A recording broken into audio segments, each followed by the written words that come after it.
Hello and welcome back to Team Fortress 2 with Bobson, playing a bit of Snowy Coast this week because there was a massive, well not really massive, but fairly sizable update to the map in the form of a few changes here and there. Some additional doorways were added, some other doorways were changed and how they function, as well as the various checkpoints where you get the cart to. So I want to check this out, see how it is, see what it looks like, as well as the fact, mainly the reason I'm playing this is because I have a contract for it, so woohoo! Ugh. So what is it I want to talk about while I am running around looking at this map and seeing if I can actually spot any of the new stuff? Let's see. Well, I guess I should talk about the latest news out of this Valve Steam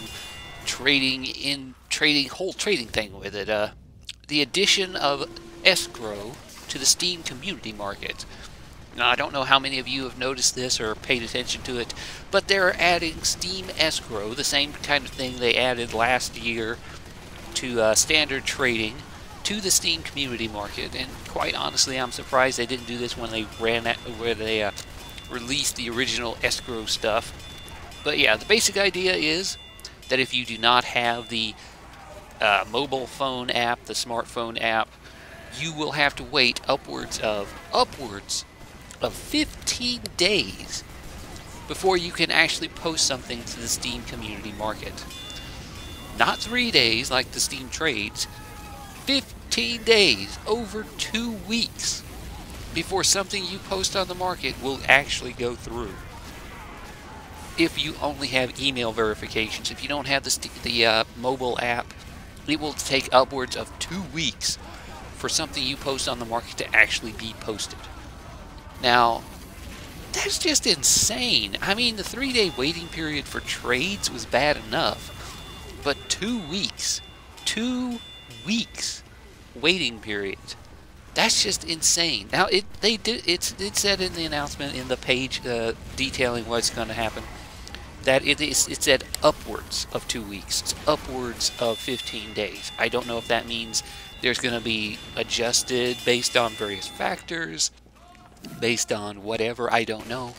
But upwards of 2 weeks is how long you're going to have to wait if you don't have the Steam mobile app. So, yeah, this is going to be a bit annoying. Now, the reason they did this is, quite frankly, the Steam community market is a massive loophole in the whole escrow thing. It's a massive loophole in the entire trading thing, especially now that they added buy orders for stuff like unusuals and hats and stranges and like that. Because previously it was a bit more difficult to do that use the market to exploit that kind of stuff. But now that buy orders are an across-the-board thing, it's fairly easy to do. Let me explain what I'm talking about. Because the way buy orders work is there's the people who have stuff posted for whatever price they want, and you can instantly buy for that price, or you can put in a buy order for a certain price, and it shows a list of current buy orders upwards of top 5 buy orders. So you can, if there's like an unusual hat being sold for 30 bucks, and the cheapest buy order is $19.99, then if anybody sells a unusual for $19.99 or below, the person with that $19.99 buy order instantly buys it, and they pay $19 for it, or whatever it is posted for. If it's below $19.99, they get it for that cheaper price. But up till they added the unusual, the ability to do this with unusual, it was only like keys and like that, which means there were tons of people putting in buy orders, tons of people keeping that price fairly high. So yeah, the way it can be easily exploited at this point is someone can steal someone's account, put in a top buy order of, look at whatever the top buy order currently is, put in a buy order 1 penny higher, and then take the stolen account, take the item that they put in a buy order for, and sell it for like 50 cents, and instantly purchase it for 50 cents on whatever secondary account they're using to steal the item. And because of this, because they're using the Steam community market, it's a lot harder to track down who's stealing it. Because if you just have there's tons of people with legitimate buy orders out there, but there's also people who could do this, who could use the Steam community market to exploit the instant purchase, the instant post thing, and instantly steal people's unusuals, steal their stranges. And yes, they would be using actual Steam Wallet funds to do it, but they would be getting it really, really cheap. So yeah, it's odd, it's weird that they didn't do this before. They did not see this massive loophole in this system. They probably did. It's probably one of the reasons why they never added the ability to put unusuals and stranges and stuff like this up on the market, but for the whole with buy orders for them. So yeah, and I can understand why they do this. They're trying to close the loopholes. They're trying to keep people who are still having their accounts stolen, even after all the massive amount of security stuff they've been heaping on top of the Steam client in the form of email notifications, email verifications just to log in, Steam app notifications just to log into your freaking game, just log into Steam. But yeah, people are still having their stuff stolen, and it's obvious that they're still having their stuff stolen because they keep adding more and more security stuff. I mean, I can understand why the email verification thing wasn't working, because you can just look at, if you have your account stolen, the people who steal your account can just go to your profile and look at your email and stuff like that and see what you're actually using. Yeah, you can actually do that.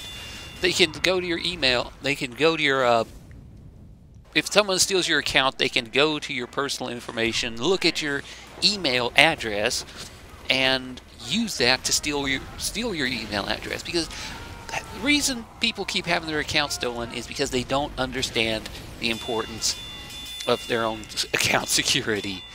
They'll click on phishing links. They'll go to third-party websites that have absolutely no association with Steam, no association with established communities, or like something like Outpost TF or Bazaar TF. Those are legitimate third-party sites that have a massive community behind them. They're fairly safe to deal with, safe to go to. But then there's other sites that might not be as no, what's the word I'm looking for?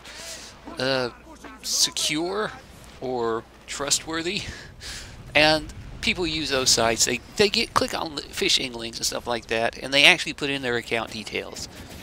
And what would happen was people would have their account stolen, and they would be using the exact same password for everything. And that's one of the real problems people don't do anything about.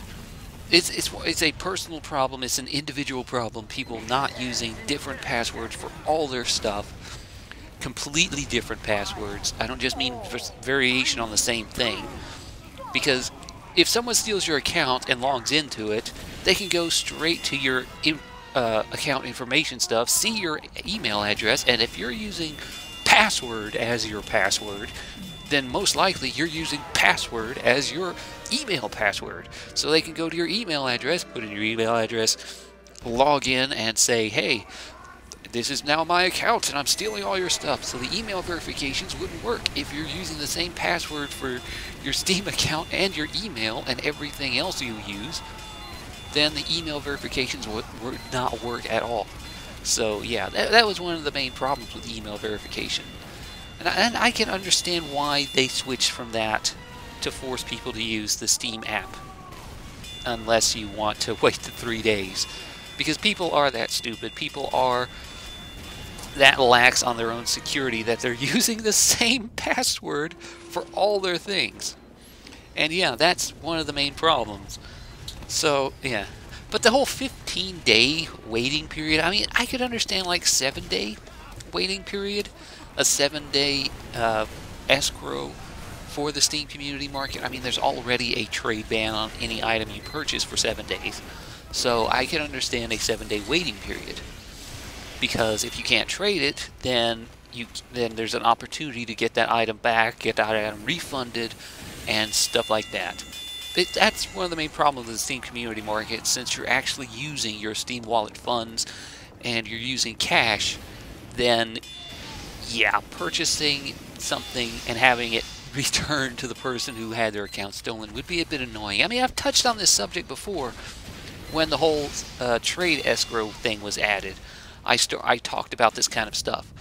But yeah, the addition of a 15-day waiting period for anyone who does not have a Steam mobile app is just crazy long, and it is going to be very annoying for a lot of people. I mean, the 3-day waiting period just to trade is annoying, but a 15-day waiting period is even more so. So yeah, I don't know. I can understand why they did it. I can understand why they did it. They're trying to stem the tide of market abuse for people who've had their accounts stolen, for people who've had their emails and stuff like that compromised and had their accounts taken completely.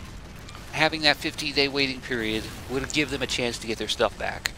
And for those people, anyone who has to deal with that and actually get their account back, this is actually a very good thing. But for the average person who's not, I hate to use the word, a complete fucking moron about their account security, but yeah, that's the basic idea. If you're using the same password for your Steam account and your email and everything else on the internet, then yeah, you're an idiot. Use individual passwords. Make them a bit more secure. Make it harder to guess. Don't just use variations of the same password. And don't use the word password as your password, or your date of birth, or anything like that, because that's just easy to guess. So yeah, I don't know. That's enough ranting about that for me. I mean, and that's just something I saw this week, and I wanted to rant about it a little bit. Let's see, what else is going on with my channel? Let's see. More Don't Starve. I'm having some fun with Walani in her new Let's Play of it. Having a lot of fun playing her with her little surfboard and running around and swimming around and stuff like that. Hopefully I do not die horribly to poison like I do every single time I've played. Damn it. I always die to poison. Every time. So, what else? More Banished? Oh yeah, more Banished should be coming out this coming week. I have not gotten any more recorded since last week, so hopefully I'll get some recorded either today or tomorrow and have it up by Monday.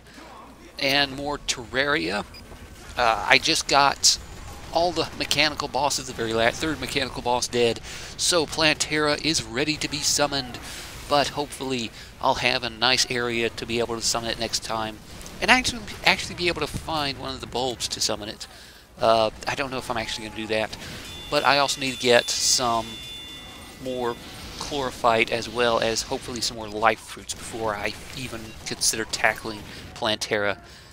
And I also want to try and get the teleporters working so I can instantly teleport back, because that is taking very, very long time running back. So yeah, let's see, is there anything else? Anything else? No? No. Okay, I think that's enough for me this week. A fairly short video, only like 13, 14 minutes, but still. Oh well. Okay, well, anyway, thanks for watching. This has been Bobson. This has been me ranting for 10 minutes on the Steam Market escrow. And until next time, I will see you later. Bye.